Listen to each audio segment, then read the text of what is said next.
Alors, nous revoilà en live avec un autre thème qui va certainement vous parler, de savoir est-ce le bon moment pour un bilan de compétences. Alors, j'ai le grand plaisir d'accueillir aujourd'hui Delphine Pfiffer qui est avec nous, de réussir sa vie, un beau et grand thème d'entreprise.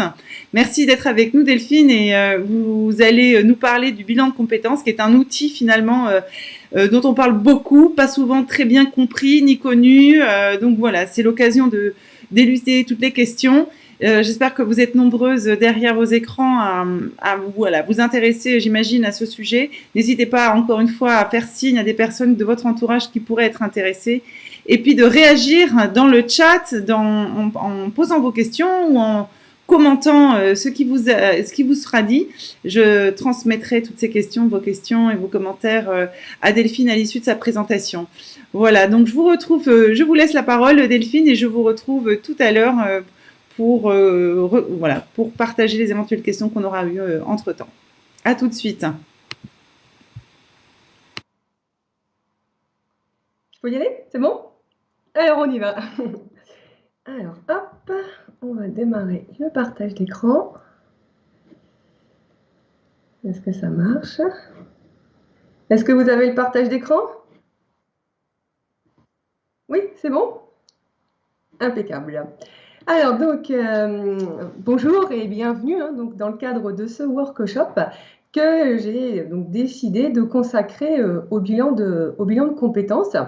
Alors, le bilan de compétences, c'est un sujet qui est très riche. On trouve de nombreuses informations à ce sujet.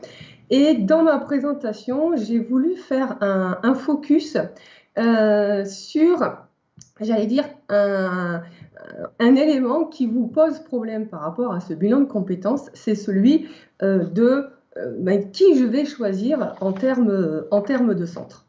Donc, quand on est sur cette démarche d'envisager un bilan de compétences, eh bien, il y a un certain nombre de questions que l'on a en tête. Le budget, la durée du bilan, est-ce que je le fais en présentiel ou à distance? Quel va être le temps proposé pour réaliser ce bilan? Est-ce que c'est le bon moment? Est-ce que c'est le bon outil? Et la question primordiale et vraiment qui reste dans votre tête, c'est est-ce qu'à l'issue de ce bilan, je vais réellement trouver ma voie? Est-ce que je vais réussir à obtenir les clés pour donner un second souffle, un nouvel élan à ma carrière professionnelle? Ça, c'est vraiment la question qui est dans toutes les têtes systématiquement quand on a une personne au téléphone qui justement nous questionne en tant que centre sur cette démarche. Et donc, derrière cette grande question, finalement, c'est qui je vais choisir.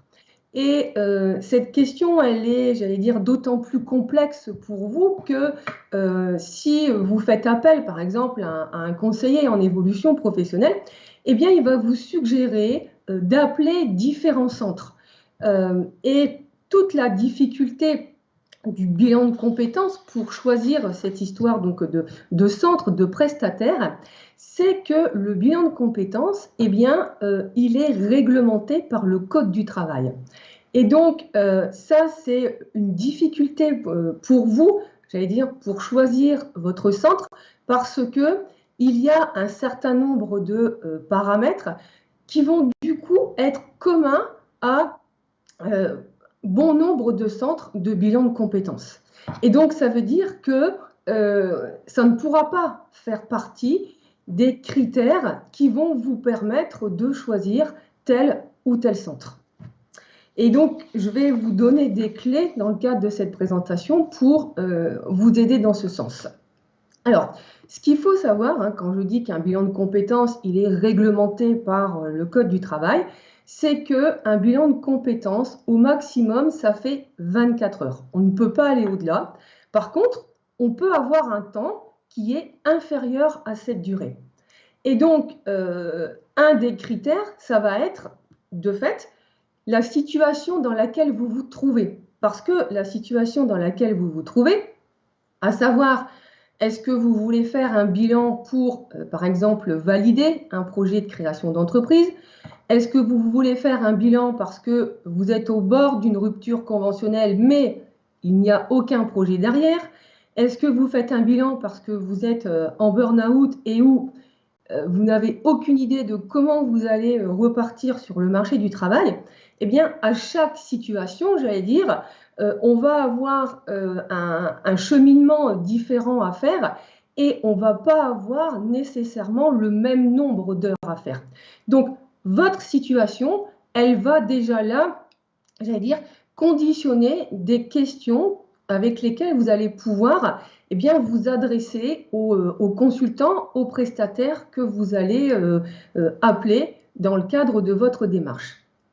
Et puis, un autre élément qui va aussi influencer votre choix, ce sera éventuellement le montant de vos droits qui figure sur votre compte CPF, puisque le bilan de compétences fait partie des actions de formation professionnelle et qu'à ce titre, il est de droit éligible au compte CPF.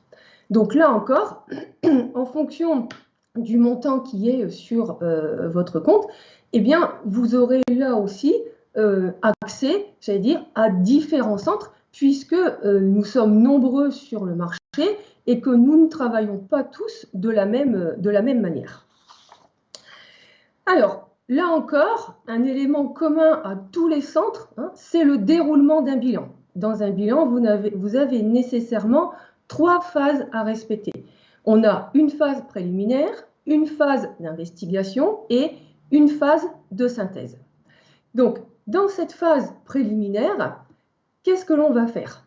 Eh bien, d'abord, cette phase préliminaire, elle peut être individuelle, c'est-à-dire un rendez-vous téléphonique, une rencontre en face à face, un rendez-vous par Skype.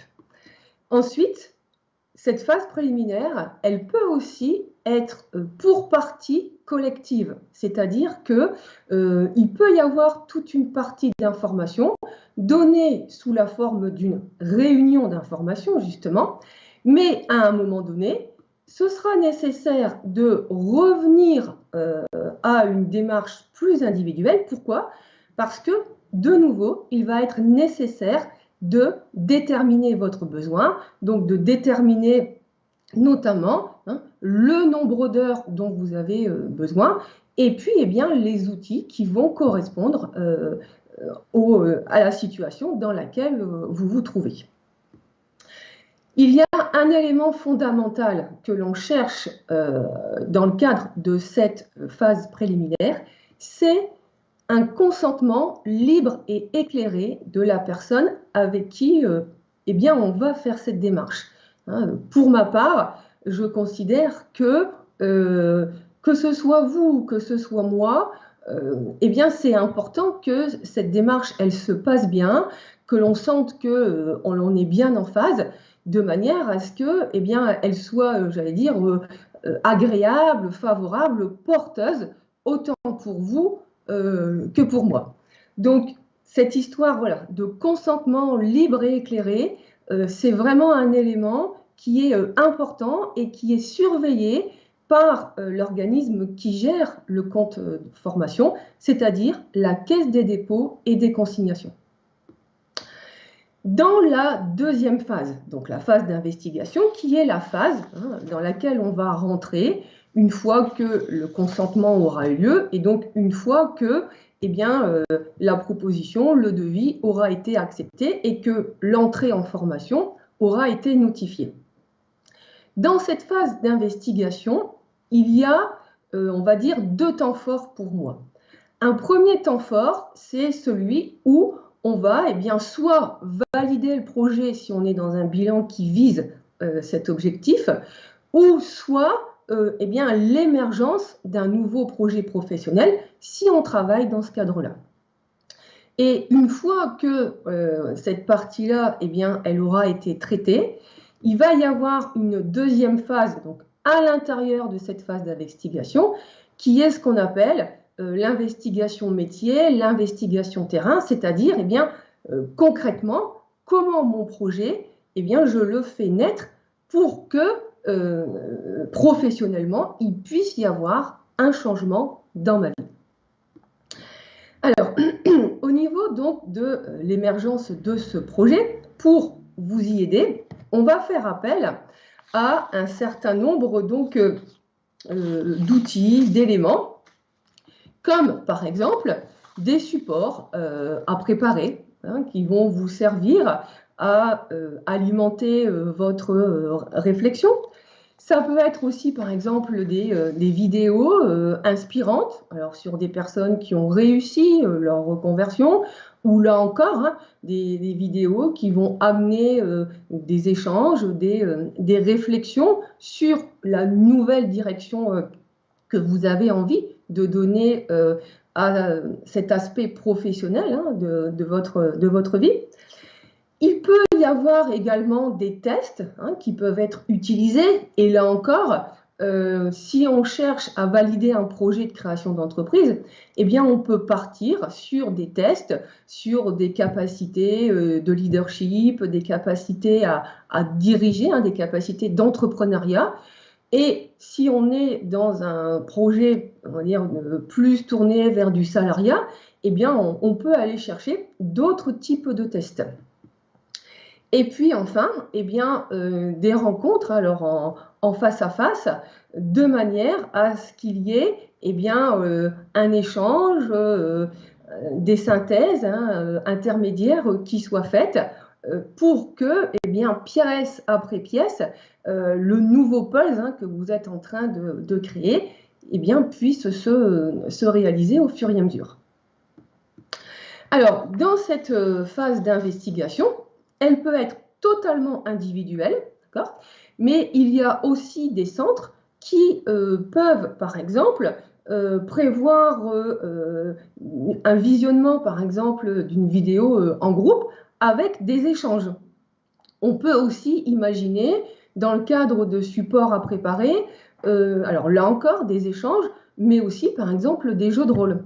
Et donc, en fonction du centre, du prestataire, eh bien, vous pouvez avoir soit un parcours totalement individuel, soit ce que j'appelle un parcours mixte, c'est-à-dire des phases collectives, puis en fait des phases en individuel. Au niveau donc du deuxième temps de cette phase d'investigation, donc là la partie investigation terrain, la partie investigation métier, ce qu'on cherche à faire, c'est deux choses. La première, c'est eh bien, ce futur professionnel que j'ai imaginé, maintenant concrètement, comment il prend forme sur le marché du travail. Alors, j'ai mis le marché du travail, mais ça peut être aussi d'autres types de marchés. Et là, je pense par exemple à toutes les professions où il est nécessaire de travailler avec des marchés réglementés, avec des marchés où il est nécessaire d'avoir des autorisations administratives pour pouvoir exercer telle ou telle profession. Donc, comment je matérialise mon projet sur le marché du travail? Et puis, une fois que j'ai une idée de cette phase-là, eh bien, comment je m'y prends? C'est-à-dire, quel est le plan d'action que je vais mettre en œuvre de manière à ce que ce futur professionnel qui est possible dans la réalité, eh bien maintenant, je vais le découper en étapes pour le rendre possible.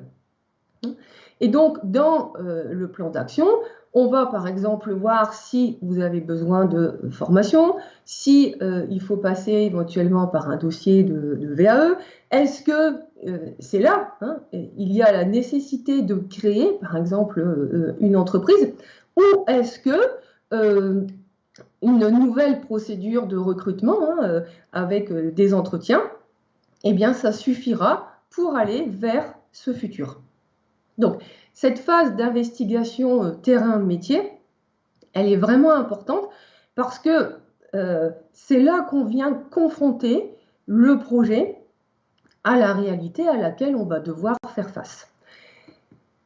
Là encore, on peut avoir une phase et un déroulement purement individuel, mais on peut aussi avoir en fait des phases collectives où en groupe, eh bien, on va restituer les différentes investigations que l'on a pu faire sur le terrain, les personnes que l'on a rencontrées, que l'on a interviewées. Et ça peut faire l'objet de restitution dans le cadre d'un partage de groupe. Le but de cette phase, c'est de vraiment aller chercher un futur qui soit réaliste et réalisable. Pardon. Parce que si le projet il est élitiste, eh bien, il sera trop éloigné de votre réalité. Et donc, à mon sens, ce sera un beau projet d'étude. Il y aura eu, oui, un cheminement, mais s'il en reste au stade d'idée, c'est-à-dire que si tout ce que vous y avez appris à un moment donné, on ne le transfère pas concrètement, eh bien, ça restera un projet d'idée. Et la qualité de votre vie, elle ne va pas changer. Là où on peut impacter favorablement une vie, là où on va vraiment donner un nouvel élan, c'est quand tout ce que vous aurez vu dans ce bilan, eh bien, vous allez pouvoir vraiment l'amener concrètement dans votre vie, étape par étape peut-être, mais où vous allez pouvoir eh bien, inscrire tous ces changements. Et donc ensuite, on a ensuite une troisième phase, qui est en fait la phase de synthèse. Dans la phase de synthèse, c'est donc la dernière phase du bilan de compétences. Qu'est-ce qui se passe dans cette phase-là? Nécessairement, vous repartez avec un document écrit qui retrace tout ce qui a été fait dans le cadre de ce bilan, s'il y a des tests qui ont été utilisés, le résultat des tests, la méthodologie, le nombre d'heures. Voilà, ça reprend les différents éléments de ce cheminement. Ça fait forcément l'objet d'un rendez-vous en face à face où eh bien, le consultant va reprendre avec vous cet écrit qu'il aura rédigé. Et puis, et ça c'est important à avoir en tête, c'est que cette synthèse, elle est strictement personnelle et elle est strictement individuelle. Il n'y a que vous qui pouvez choisir si oui ou non vous la transmettez à une personne tierce. Même si votre bilan de compétences il venait à être financé par votre entreprise, à aucun moment vous n'êtes tenu de transmettre les résultats qui figurent dans ce bilan de compétences. D'accord ? Alors maintenant, il arrive que pour la médecine du travail, ou effectivement pour un employeur qui financerait ce bilan, il demande à avoir accès aux conclusions. Personnellement, ce que je fais dans ce cadre-là, c'est que je fais vraiment, en fait, j'allais dire, une synthèse de la synthèse. Je produis un courrier voilà, spécialement dédié aux acteurs tiers. Et donc, que la personne, dans ce cas-là, que le bénéficiaire, que la personne que j'accompagne, eh bien, remet à cet acteur en question si demande il y a. Mais, je le répète, cette synthèse, personne n'est en droit de vous la réclamer. Elle est strictement personnelle et strictement individuelle. Alors, en résumé, si on reprend les différents éléments sur lesquels vous pourriez affiner vos questions pour choisir un prestataire. La première question à avoir en tête, c'est est-ce que c'est du présentiel? Est-ce que c'est du distanciel, donc à 100%, ou est-ce que c'est possible de mixer? D'accord? Donc, de votre côté, de quoi avez-vous envie et qu'est-ce que le prestataire il est capable de faire? Deuxième point, les outils utilisés. Troisième point, et ça j'en ai pas parlé jusqu'à présent, le statut du prestataire. Est-ce qu'il est indépendant, c'est-à-dire est-ce qu'il travaille en son nom, ou est-ce qu'il travaille pour un groupe? Cette question-là, elle est aussi importante à poser parce que la manière de travailler, elle va être différente. Un prestataire indépendant qui travaille en son nom, il ne va pas forcément avoir la même marge de manœuvre, il va avoir une marge de flexibilité, une marge d'adaptabilité qui sera différente d'un prestataire qui travaille pour de grands cabinets, pour des chaînes de bilan de compétences. Donc là encore, vous n'allez pas forcément avoir les mêmes acteurs en face de vous. Autre critère, la démarche. Est-ce qu'elle est uniquement individuelle? Est-ce qu'elle est mixte? Là encore, qu'est-ce que vous souhaitez? Est-ce que vous souhaitez une démarche purement individuelle ou est-ce que vous souhaitez qu'il y ait aussi des phases de partage, de restitution en groupe? Et puis, un autre critère, c'est le rythme de travail. Quel est le temps que le prestataire m'accorde pour réaliser mon bilan? Est-ce qu'il faut que systématiquement, par exemple, en 2 mois ou en 3 mois, ce bilan il soit complètement terminé? Ou est-ce que si, par exemple, je suis en arrêt de maladie pour burn-out et que je me sens encore un peu fragile et que je sens que j'ai besoin de plus de temps, est-ce que c'est possible d'imaginer un bilan sur plus de 2 mois ou de 3 mois? Donc là, vous avez un certain nombre de critères sur lesquels vous pouvez questionner donc, votre futur consultant de manière à vous aider aussi à choisir, eh bien, j'allais dire, la personne la plus judicieuse pour vous accompagner sur ce nouveau projet professionnel. Donc là, je vais vous dire maintenant un petit mot sur moi et ce qui m'a amené à administrer aujourd'hui du bilan de compétences. Donc, je suis Delphine Fieffer, je suis consultante en bilan de compétences en VAE. J'ai aussi une activité de thérapie. Et donc, j'accompagne essentiellement des personnes en fait qui sont en souffrance au travail, donc avec un stade de souffrance plus ou moins important. Donc, au niveau de mon cursus, on va dire, en termes de formation initiale et ensuite en termes de vie professionnelle, je suis d'abord diplômée d'audit contrôle de gestion avec un bac plus 5.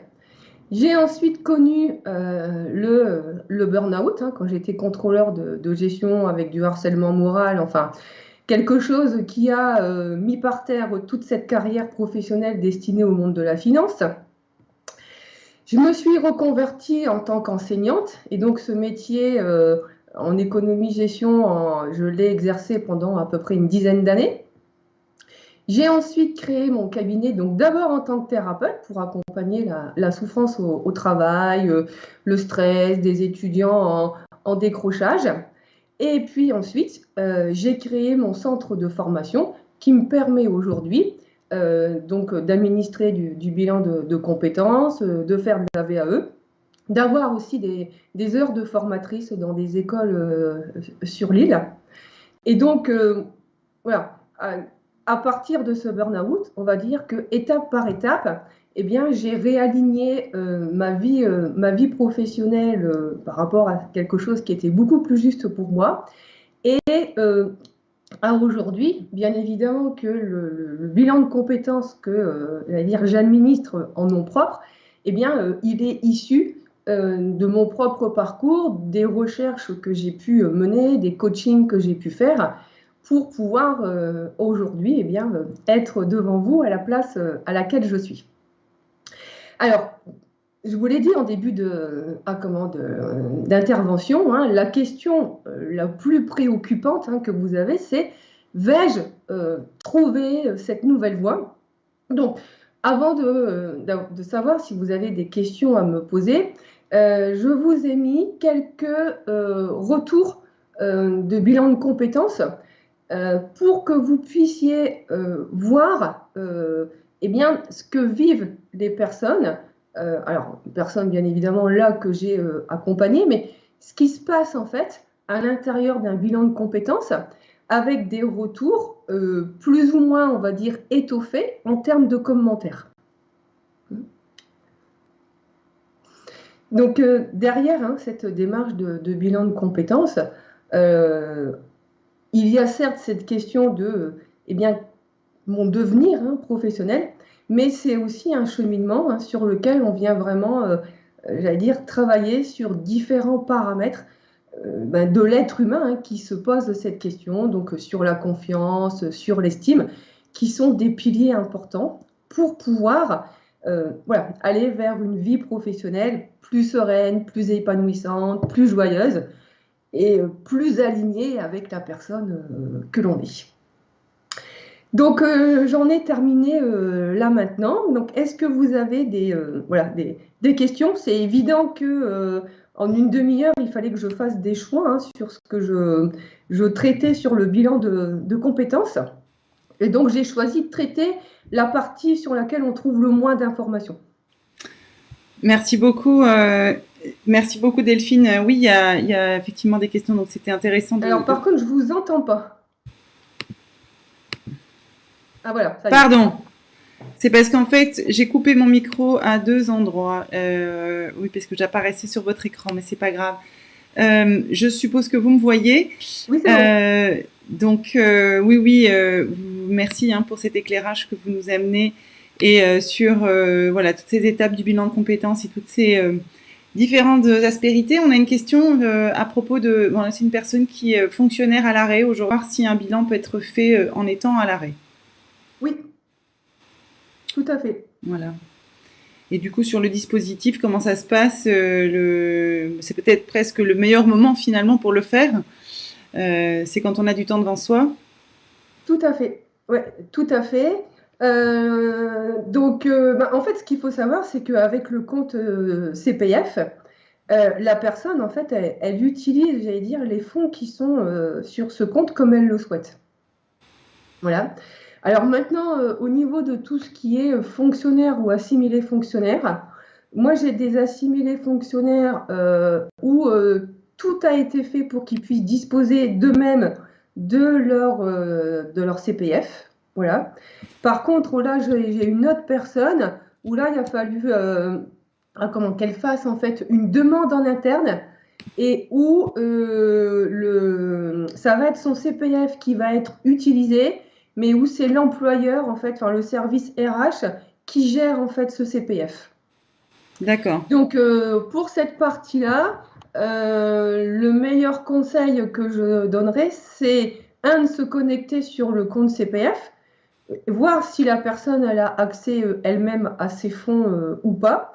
Et si elle n'a pas accès elle-même à ses fonds, eh bien de voir auprès de service RH comment elle doit s'y prendre, quelle procédure elle doit prendre. Voilà. Parce que là, j'ai dû faire un cheminement particulier et je traite en fait directement avec l'entreprise de la personne. D'accord. Voilà. Alors, cette même personne repose une question, mais je pense que vous venez d'y répondre en grande partie. Donc, même si c'est l'employeur qui le finance, oui, ben voilà. Donc, je pense que vous avez répondu à la question puisque on a un commentaire qui va dans ce sens. Voilà. Ben, merci en tout cas. Merci Delphine pour ce partage et ces informations très pratiques et qui, j'espère, ont éclairé celles qui nous regardent. Parce que c'est vrai que le bilan de compétences, on en entend souvent parler, mais on ne sait pas très bien comment l'appréhender. Donc voilà, j'espère que ça a été plus clair pour chacune d'entre vous. Merci. Alors, je voulais juste m'excuser aussi sur les petits bugs techniques qu'il y a eu au départ, parce qu'en fait, il y avait une pastille qui est restée bloquée plusieurs fois, et je pense que c'est parce que c'était de votre côté, donc je ne l'avais pas remarqué tout de suite. Voilà, mais on a essayé d'optimiser les écrans. En tout cas, encore un grand merci. Merci de nous avoir suivis sur cette édition, de nous avoir fait confiance sur ce format un petit peu particulier. On espère bientôt retrouver des événements présentiels parce que les énergies sont tout aussi, se ressentent un peu plus quand même quand on est tous sous le même toit. Voilà. Merci beaucoup, bon salon. Je rappelle que vous proposez encore des rendez-vous gratuits sur la page. Donc, si vous allez sur le pôle accompagnement individuel, vous retrouvez Delphine avec Réussir avec plaisir, qui a des créneaux de disponibles qui sont gratuits pour faire le point avec vous. Donc, profitez-en. Voilà. Tout à fait. Voilà.